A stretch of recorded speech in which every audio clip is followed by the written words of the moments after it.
मुझे कृष्ण के साकार स्वरूप के भी बहुत बार दर्शन हुए, मुझे अनुभूति हुई, मुझे एहसास हुआ। लगभग 1 साल के बाद मैं एकदम मीरा जैसी दीवानी हो गई थी। कोई और ही शक्ति मुझे संचालित करने लगी। अचानक ही शरीर में कुछ होने लगता था और मैं ज़बरदस्ती कमरे में अपने आप को बंद करके ध्यान में बैठ जाती थी। आपने कहा कि आप कृष्ण भक्त थी, तो फिर आप निराकार से कैसे जुड़ी? मुझी में रहकर मुझी से अपनी ये खोज कैसी करा रहे हो, जरा तो इतना बता दो प्यारे, लगी ये कैसी लगा रहे हो। लड्डू गोपाल भी हाँ, बहुत खुश रहते होंगे आपके साथ, हर बात पे तो आप उनको एक गाना तो सुनाती हैं। बहुत खुश कोई आके मेरा कान पकड़ लेता था, तो कोई मंदिर में घंटियां बजाने लगता था। ये सब कैसे होता था? कोई ऐसे जब मैं ऐसे मंत्र जाप करती थी तो कोई बगल में खड़ा रहता था और छम छम की आवाज आती थी। और अनाहद नाद को जिस दिन मैंने सुना पहली बार, उसी दिन मेरा सूक्ष्म शरीर मेरे शरीर से बाहर हो गया था। ना मैं मस्जिद, ना मैं मंदिर, ना काबे कैलाश में, मैं तो तेरे दिल में बंदे, तेरे ही एहसास में। आज का ये क्षण अत्यंत विशेष और पावन है, क्योंकि हमारे बीच हैं एक ऐसी दिव्य आत्मा जिन्होंने जीवन के गहरे रहस्य का अनुभव कर लिया है। आप देख रहे हैं अ सेंस ऑफ स्पिरिचुअलिटी और मैं हूं लक्ष्मी महाजन। आइए स्वागत करते हैं देवी चेतना जी का। प्रणाम चेतना जी। प्रणाम जी, प्रणाम। और सभी देखने वालों को भी मेरा बहुत-बहुत प्रणाम। जी। और मेरा परम सौभाग्य है कि आपने हमें अवसर दिया है कि मैं आपसे 2 बातें कर सकूं और आप सभी तक अपने भाव रख सकूं। जी, बहुत-बहुत धन्यवाद। धन्यवाद, आपका भी धन्यवाद। चेतना जी, आपने जी। हाँ जीवन जी। के गहरे रहस्य को ना केवल जाना है, पर उसमें जी भी रही हैं। तो आप अपनी स्पिरिचुअल जर्नी के बारे में हमारे व्यूअर्स को कुछ बताइए। ये कब शुरू हुई, कहाँ जी, शुरू हुई? जी। जी धन्यवाद। देखिए, हम भी जो है एक सामान्य महिलाओं की तरह रहते थे। वैसे तो हम स्कूल में टीचर थे, लेकिन जो है कुछ ऐसी हमारे पुण्य जागृत हुए होंगे। मुझे नहीं पता कि ऐसा कैसे हम इस दिशा में आ गए, क्योंकि सन 2019 के पहले मुझे बिल्कुल नहीं पता था कि आत्मा, परमात्मा या अध्यात्म ये सब चीज़ें होती क्या हैं, गुरु क्या होते हैं? क्योंकि हमारे घर में हमने कभी देखा ही नहीं, गुरु, संत वगैरह का कभी देखा ही नहीं था। बिल्कुल बिल्कुल मैं एक नए दौर में प्रवेश करी थी, तो सौभाग्य से कुंभ मेले में हमें हमारे आदरणीय गुरुजी से हमें नामदान मिला, वहाँ से दीक्षा मिली 19 फरवरी को। सन 2019 और जो है 19 फरवरी को मैंने जब दीक्षा लिया ना, तो मैं तो उसे बहुत साधारण समझ रही थी, पर वो मुझे नहीं पता था वो मंत्र मेरे अंदर बीज रूप में पड़ा और मेरे अंदर कुछ प्रकाशित कर गया। बहुत ज़्यादा कुछ होने लगा। मैं एक अलग ही मोड में आ गई, यूँ समझ लीजिए एक अलग ही दिशा हमारी बदल गई पूरी। जो कि हम और दूसरे तरीके से खाना, पहनना, रहना, सोना, जगना सब बदल गया। यही वो कमरा है और आज मैं आप लोगों को बताऊँ कि आज वो शुभ दिन है। 3 अप्रैल जिस ओके। 3 बजे मुझे सुबह जो है मुझे आत्मा का बोध हुआ था। ओके। तो आज ही वो पवित्र दिन है और आज ही के दिन आप सबसे मैं इसके बारे में बात भी कर रही हूँ। जी। और यही वो कमरा है और शायद कुछ जनवरी फरवरी का दिन था। तो मैं यहाँ पे आई हूँ और पहली बार मैं ध्यान जैसी चीज़ को जानती भी नहीं थी, ध्यान किसको कहते हैं। लेकिन अचानक ही ऐसे जैसे मैं बैठी हूँ आपके सामने और अचानक मैं 1 घंटे के लिए मैं कहाँ थी मुझे कुछ नहीं पता, मैं ऐसे ही बैठी थी। फिर जब मुझे आया तो मैंने कहा अरे अभी तो बैठे हैं, मतलब मुझे एहसास ही नहीं हुआ कि वो 1 घंटे का टाइम कहाँ गया। तो मैं जब घड़ी देखी तो मेरा हृदय एकदम बहुत तेज़ी से धड़का। मैंने कहा ये मेरे साथ आज क्या हुआ है? तो फिर पता नहीं कैसे उधेड़-बुन फिर पूछना, लोगों से समझना जो भी उस फिर तो वहीं से हमारी एक नए रास्ते पर हम चल पड़े और फिर गुरु जी का जो है जो आदेश देते थे वो करते थे। सबसे ज़्यादा हमने मंत्र जप किया है। मैं और कोई क्रिया नहीं करती थी। मंत्र जप किया, फिर उसमें हमें और भी हमारे आदरणीय जो मार्गदर्शक लोग रहे वो मिले हमें, सौभाग्य से प्रभु की कृपा से हमारी एक गुरु माँ भी मिली। तो उन सब लोगों ने बताया कि हमें कैसे क्या करना है तो हमें पता चलेगा। लगभग 1 साल के बाद मैं एकदम मीरा जैसी दीवानी, मीरा की तरह तो मैं नहीं ही कहूँगी, मैं उनके चरणों की धूल भी नहीं हूँ, पर मैं दीवानी ज़रूर हो गई थी। कि रात-रात भर जगना, नाचना, गाना और एक अपने अलग कमरे में रहना, कृष्ण से अत्यधिक प्रेम। और मुझे कृष्ण के साकार स्वरूप के भी बहुत बार दर्शन हुए, मुझे अनुभूति हुई, मुझे एहसास हुआ। मतलब मैं एक अलग दुनिया में जीने लगी। और मेरे घर परिवार में सब लोगों का प्रेम दुलार कुछ हमारे प्रति ऐसा है कि कोई मुझे डिस्टर्ब भी नहीं करता। सबको बड़ी प्रसन्नता हुई कि कम से कम मैं भाव भक्ति में तो लगी। तो सब लोगों का बड़ा आशीर्वाद रहा हमारे ऊपर। तो दिल खोल के सभी ने सहयोग किया हमारा। सबसे ज़्यादा तो मैं अपने पति का कहूँगी। उनका मुझे बहुत उन्होंने मुझे डिस्टेंस दिया, वो अवसर दिया।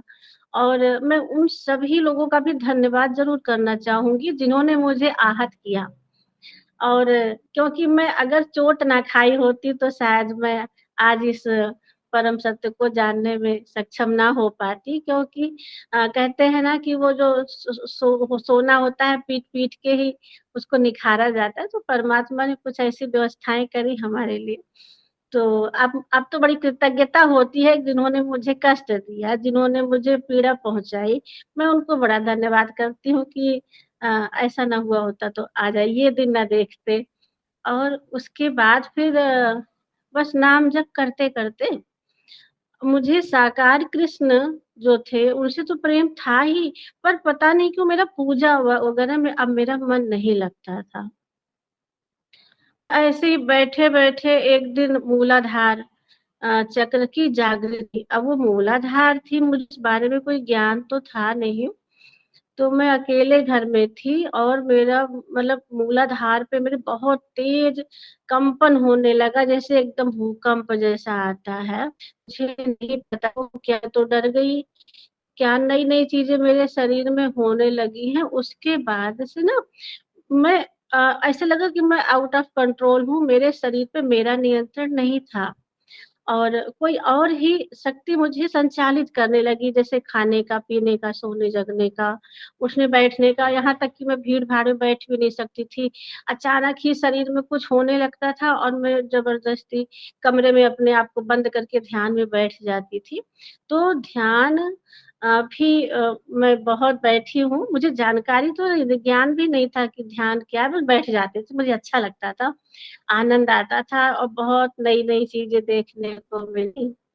उसी क्रम में सन 2023 में जो है प्रभु की बड़ी असीम कृपा हुई कि सुबह आज ही का दिन था 3 अप्रैल का, और सुबह 3 बजे मैं अपने आप को मैं देख पाई, जान पाई, महसूस कर पाई। और उस दिन मेरे सारे भ्रम सब खत्म, ऐसे लगा कि अच्छा इसी के बारे में अर्जुन और कृष्ण बात करते हैं। यही वो चीज़ है जिसके लिए राजा जनक और अष्टावक्र जी बात करते हैं। मतलब जो शास्त्रों में लिखा गया था ना, वो अपने अनुभव के बाद ही मुझे पता चला कि ये कहा जा रहा है। ऐसे ऐसे तो नहीं जान सकते जब तक हमें अनुभूति नहीं होती ना, हम उसको समझ पाने में मन बुद्धि से तो वो समझ में नहीं आता। जी, हाँ, वो स्वतः ना प्रकट हुआ होता तो शायद मैं भी नहीं जान पाती। आपको सही जी, अर्थ, जी। उसका सही अर्थ पता अ, चला। हाँ, सही अर्थ पता चला कि ये इस चीज़ के बारे में कहा जा रहा है जी, कि हम जैसे अभी दिख रहे हैं, पर इसके अलावा भी हम हैं, वो दिख नहीं रहा है, पर हम हैं।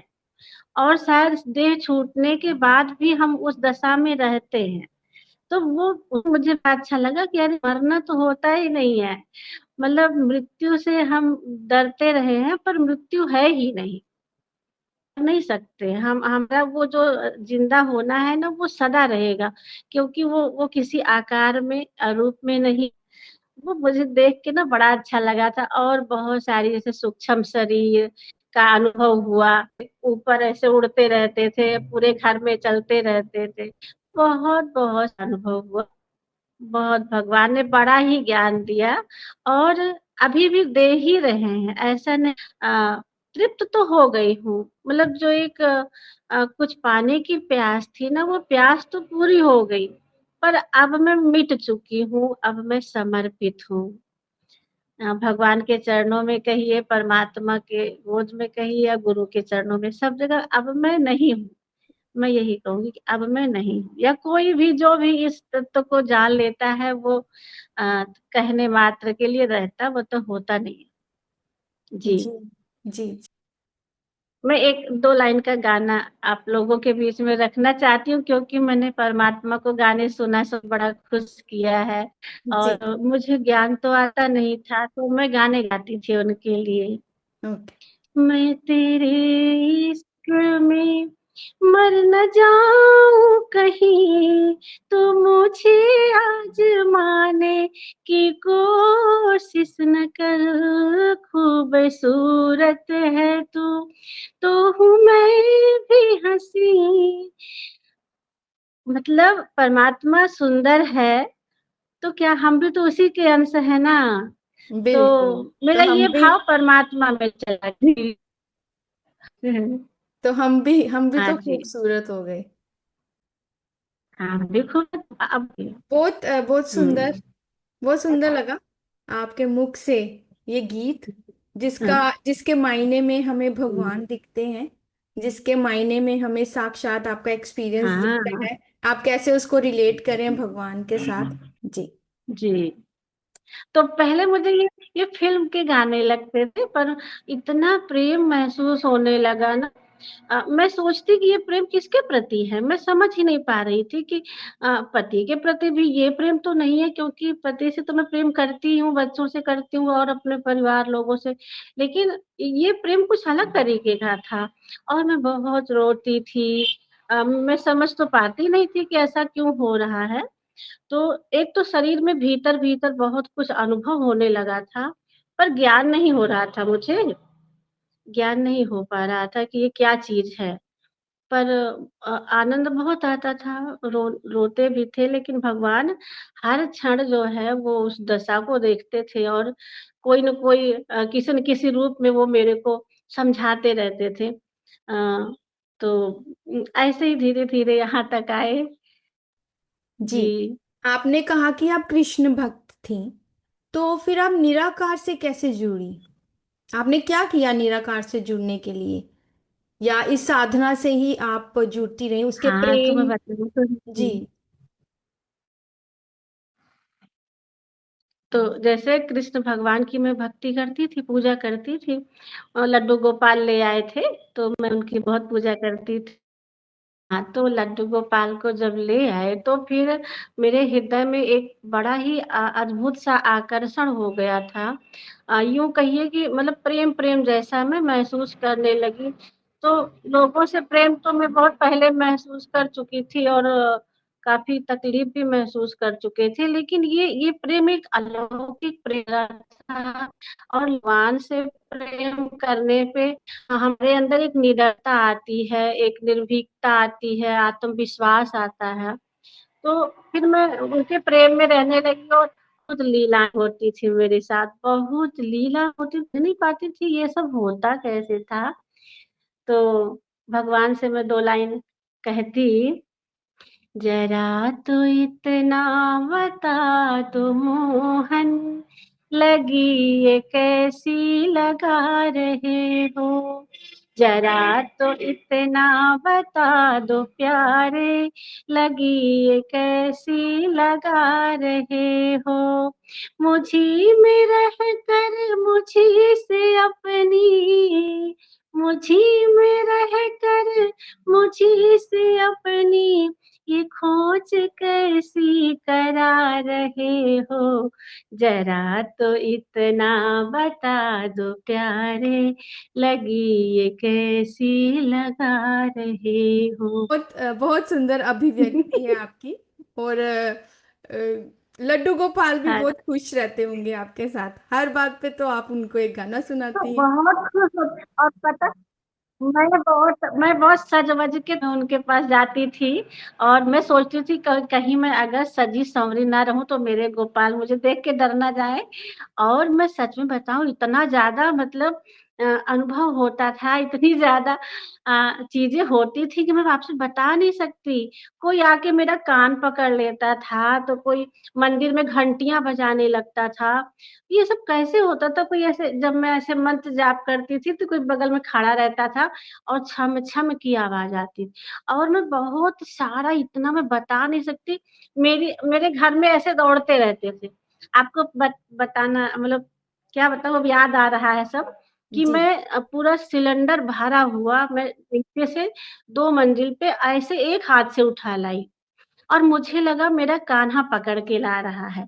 छत पे जब मैं ले आई तो मैं हैरान हुई कि इतना बड़ा सिलेंडर मैं कैसे उठा लाई?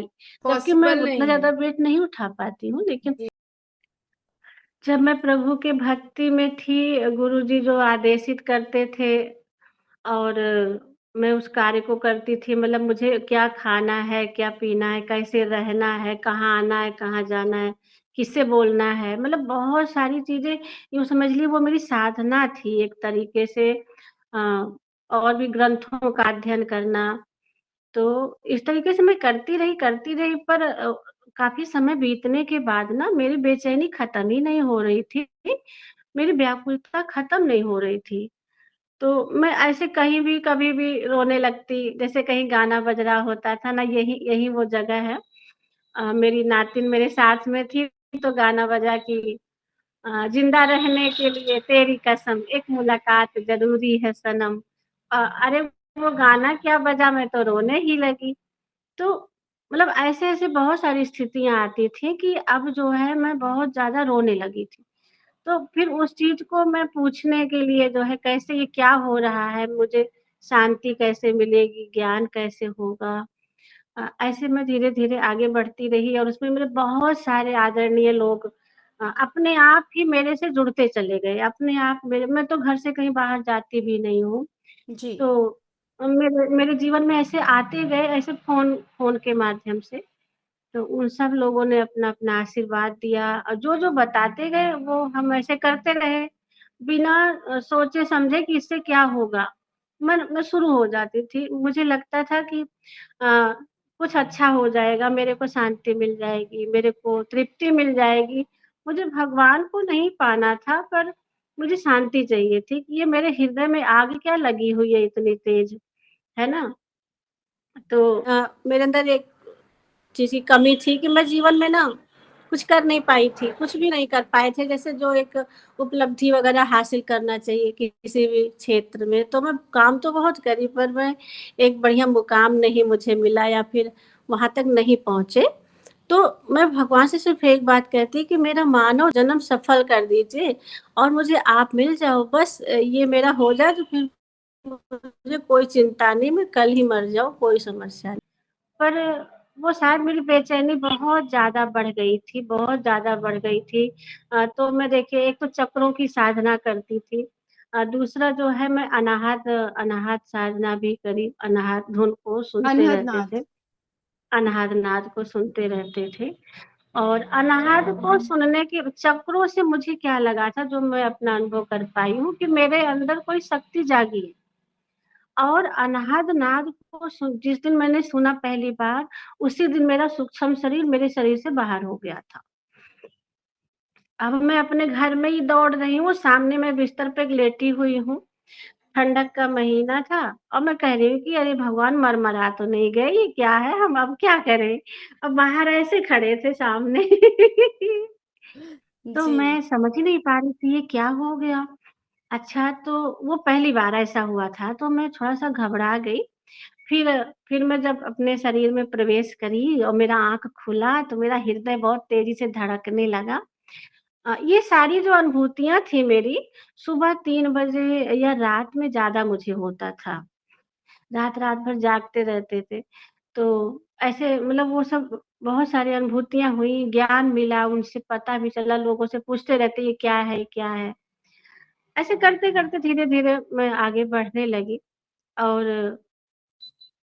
मतलब सबसे बड़ी चीज़ कि मैं ये नहीं जानती थी कि कोई बोझ जैसी स्थिति घटती है, मुझे ये बिल्कुल भी नहीं पता था जी। कि घट ना घटे। मैं वो सोचती थी कि भगवान का चिंतन करो, ध्यान करो, ज्ञान करो, सत्संग करो, गाना गाओ, नाचो, यही सब है। और कुछ विशेष नहीं होता है। पर आज ही की तारीख में जो है सुबह आज के 3 बजे सन 2023 3 अप्रैल सन 2023 में, तो वो जब मैं आत्मा को अनुभूत करी ना, तो जो है तब मैंने जाना और उसी आधे घंटे तक मैं विशाल ब्रह्मांड को ऐसा लगा कि मैं ही विशाल ब्रह्मांड हूँ। ऐसा मुझे महसूस होता रहा आधे घंटे तक और मैं रोती रही, चाहती रही कि मेरे साथ हो क्या रहा है। तो फिर जो है उसके बाद फिर आधे घंटे वननेस की फीलिंग आई। लगा कि सिर्फ मैं हूँ और वो फीलिंग मुझे यहाँ पर आई थी। चेतना जी, आपके अनुभव से हमने ये जाना कि आत्म साक्षात्कार कोई कल्पना नहीं है, बल्कि ये तो एक परमानंद है जो किसी कारण और विषय पर आधारित नहीं है, बस एक मधुमय एहसास है। आपने अपना स्पिरिचुअल एक्सपीरियंस हमारे साथ साझा किया, उसके लिए आपका बहुत बहुत धन्यवाद। प्रणाम। जी। बहुत-बहुत धन्यवाद।